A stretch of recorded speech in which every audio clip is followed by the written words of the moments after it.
እዳል ከፈልሽን በሚል ምክንያት ደጋን ከተማ ውስጥ ግድያ እንደተፈጸመባት ተነግሯል። ወይዘሮ መሰረት የኋላሸት ወሎ ኮምቦልቻ ተወልዳ ያደገች ሲሆን ከዓመታት በፊት ከባለቤቷ ጋር ኮምቦልቻ ያለውን ቤታቸውን ሽጠው ኦሮሚያ ክልል ሸገር ከተማ ውስጥ ቤት ሰርተው ኑሯቸውን መስርተዋል። ከጊዜ በኋላ ሸገር ሲቲ ከተማ አስተዳደር ቤታቸውን ስላፈረሰው ተፈናቅለው ወደ ትውልድ ቀያቸው ኮምቦልቻ ተመልሰው ቤት በመከራየት አስቸጋሪ የተባለውን ህይወት መግፋት ጀምራሉ። ህይወት ከባድ ናትና መሰረት ኑሮዋን ለማሸነፍ የቤንዚን ችርቻሮ ሰራ ነበር። ይሁንና ከደንበኞቿ በዱቤ የምታመጣውን ቤንዚን ዋጋ ለመመለስ አቅም ማነሳትና ህይወቷን ወደ ቀጠፈው ክስተት ውስጥ አስገባት።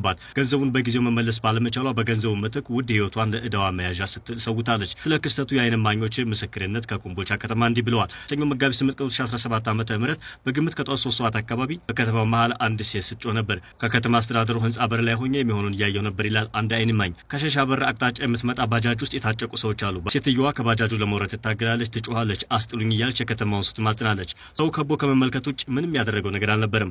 በዚህ ጩኸት መካከል ባጃጇን አንድ ፖሊስ መጥቶ አስቆማትና ምን እንደሆነች ጠይቃቸው አሟት ነው የአእምሮ ህመምተኛ ናት አምልጣ ነው ቤተሰብ ነን ሲሉት ፖሊስም እንኳን ሴትዮዋ ብትጮህም ጉዳዩን ቀላል አድርጎ በማየት እለፉ ብሎ ጉዟቸውን እንዲቀጥሉ ፈቀደላቸው። የሴትዮዋ ጩኸት ግን አላቋረጠም። አስጥሉኝ አስጥሉኝ አስጥሉኝ እያለች እንደነበር ተገልጿል። በመጨረሻም ያለባትን እዳ ስላልከፈለች በሚያሳዝን ሁኔታ ባህር ዛፍ ስር ተደብድባ እንደተገደለች ከነዋሪዎች የደረሰን ጥቆማ ያመለክታል። የቃሉ ወረዳ በግድያው ዙሪያ የተጠረጠሩ ሰዎችን በቁጥጥር ስር አውሎ ምርመራ እያደረገ እንደሚገኝ ተገልጿል።